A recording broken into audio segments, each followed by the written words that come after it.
Rasanya keburu-buru gak sih? Tapi Survivor Series tahun ini emang ada banyak hal yang bikin excited. 3 gelar juara bakal dipertaruhkan, plus ada 2 pertandingan War Games yang kayaknya bakal punya dampak besar buat cerita-cerita menuju WrestleMania. Jelas banget, cerita utamanya adalah reuni OG Bloodline. Banyak fans awalnya yakin kalau Seth Rollins bakal jadi orang kelima di tim mereka. Tapi minggu kemarin, Paul Heyman yang udah lama gak muncul di program, balik lagi dan bawa si Empang buat jadi penyeimbang lawan Bloodline barunya Solo Sikoa, yang baru aja nambah Bronson Reed. Apapun hasilnya, pertandingan ini pasti bakal kasih banyak petunjuk soal rencana besar Roman Reigns buat WrestleMania nanti. Hal yang sama juga berlaku buat pertandingan War Games wanita. Awalnya kayak cuma exhibition biasa yang ngumpulin hampir semua talent besar dari Raw dan SmackDown. Tapi jadi makin seru waktu Jade Cargill diserang. Bayley bakal gantiin Jade, tapi soal siapa yang nyerang Jade, kayaknya bakal jadi cerita besar beberapa bulan ke depan. Mungkin kita bakal dapat jawabannya di Survivor Series nanti. Sebelum kita lanjut, aku pengen kalian like dan share video ini ke teman-teman kalian yang suka WWE. Dan jangan lupa subscribe soalnya channel ini upload video setiap hari. Let's go. Pertandingan kejuaraan gelar United States antara LA Knight melawan Shinsuke Nakamura. Senang sih akhirnya LA Knight bisa defend gelar United States Championship di acara premium. Tapi build up buat match ini terasa kurang banget. Nakamura cuma muncul, nyerang terus nakut-nakutin LA Knight, tapi nggak ada cukup interaksi buat bikin aku ini excited. Aku bahkan masih adaptasi sama fakta bahwa Shinsuke Nakamura itu udah return. Apalagi siap lihat dia tiba-tiba bakal tanding gelar juara. Semua ini bikin aku yakin kalau LA Knight hampir pasti bakal tetap jadi juara. Gak jamin dia bakal pegang gelar ini sampai WrestleMania sih, tapi ngelihat seberapa populer dia sekarang, rasanya kalau dia kalah, itu harus lawan seseorang yang punya momentum kuat dan build up yang proper. Aku suka Shinsuke, aku excited banget waktu WWE kasih dia vignette baru dan biarin dia ngomong pakai bahasa Jepang. Tapi kayaknya dia bakal sekedar jadi jajan aja buat LA Knight dan mungkin bakal ngilang lagi. Jadi prediksiku itu LA Knight akan mengalahkan Shinsuke Nakamura. Yeah. Pertandingan kejuaraan Intercontinental antara Bron Breakker melawan Sheamus melawan Ludwig Kaiser. Pertandingan ini baru ditambahin di Monday Night Raw kemarin, tapi feud ini udah punya build up lumayan lama. Kita udah lihat mereka saling gangguin pertandingan, kasih promo yang kuat dan fokus bareng-bareng buat ngejar gelar IC ini. Semua dari mereka punya peluang menang. Ludwig Kaiser misalnya disuruh sama Gunther buat bikin legasinya sendiri. Kalau menang, ini bakal jadi langkah besar buat karirnya dan bikin dia ngikutin jejak Gunther yang sekarang jadi World Heavyweight Champion. Selain itu, banyak banget legend yang kasih pujian buat dia. Undertaker misalnya, bilang hal positif soal Ludwig tahun ini. Si Empang juga sempat nyebut dia sebagai seseorang yang mau dia ajak kerja bareng.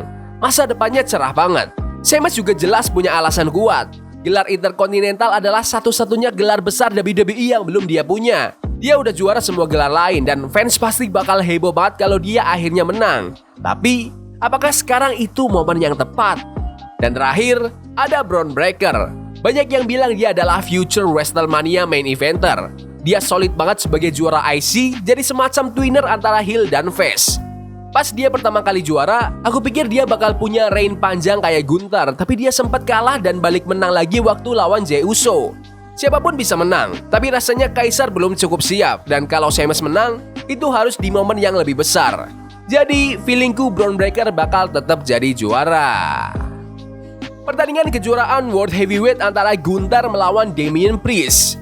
Biasanya kalau aku bikin prediksi, aku lebih mikirin kemana cerita ini bakal dibawa. Kalau bintang ini yang menang, cerita apa yang bakal muncul? Lebih seru mana dibanding kalau yang lain menang?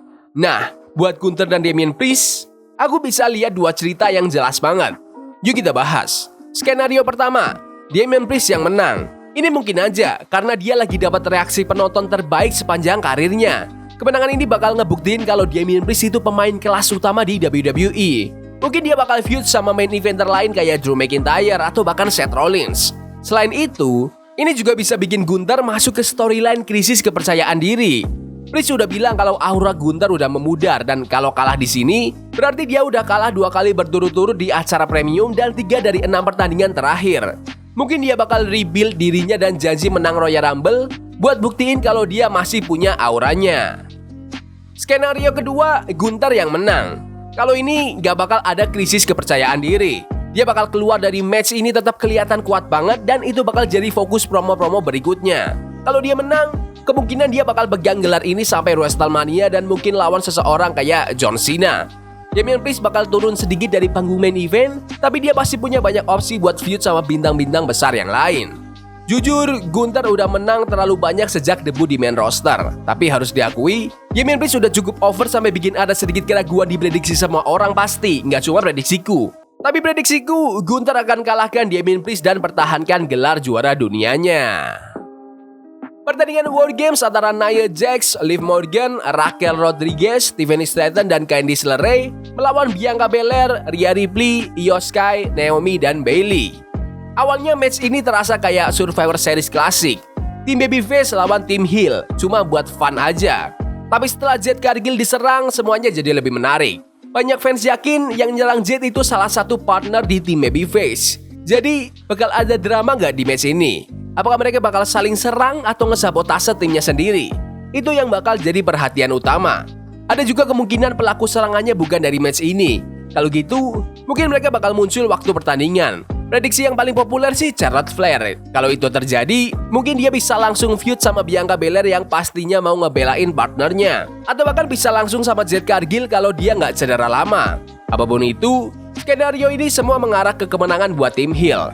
Apalagi dua juara wanita sekarang ada di tim Heel dan mereka kelihatan kompak banget selama build up. Jadi prediksiku, aku cukup yakin tim Heel yang bakal menang selama nggak ada drama dengan kontrak Money in the Bank-nya Tiffany. Pertandingan War Games antara Roman Reigns, Jey Uso, Jimmy Uso, Sami Zayn, dan CM Punk melawan Solo Sikoa, Tama Tonga, Tonga Loa, Jeff Fatu, dan Bronson Reed. Kalau pertandingan ini straightforward, tim Babyface pasti menang. Roman baru aja dipin sama Solo di Crown Jewel waktu 6-man tag team match dan walaupun penting buat bangun tim Heel, tim Babyface harus tetap kelihatan kuat. Plus, WWE nggak bakal bikin CM Punk kelihatan lemah. Apalagi dia baru aja dapat spotlight besar di TV dan sekarang ada di sisi Babyface. Tapi, bisa aja match ini nggak straightforward. Kita tahu Seth Rollins dan Bronson Reed masih saling berantem dan Seth punya masalah juga sama Roman dan Punk. Ada lagi rumor The Rock bakal balik dan mungkin gabung sama tim Heel. Bahkan ada teori, Paul Heyman bakal hianatin Roman. Soalnya OTC nggak pernah ngecek kondisi Heyman sejak dia dimanding Solo. Belum lagi ketegangan antara Roman dan Punk yang udah jelas kelihatan. Banyak banget yang bisa salah di sini. Ini jelas match yang paling bikin bingung buat diprediksi. Tapi, prediksiku, tim Babyface bakal menang. Ini bakal bikin mereka lebih seimbang dan ngasih WWE banyak opsi cerita untuk kedepannya. Dan di akhir acara, kayaknya bakal ada yang muncul. Menurut kalian gimana? Komen prediksi-prediksi kalian di kolom komentar dan jangan lupa prediksi siapa yang bakal muncul di akhir acara. Ya udah gitu aja video hari ini, jangan lupa like dan subscribe ke channel ini karena aku pengen 7.500 subscriber di bulan ini, tolong bantu. Yes boy, see you. Forbidden fire on Nico, burning for love we can hold. I wish we were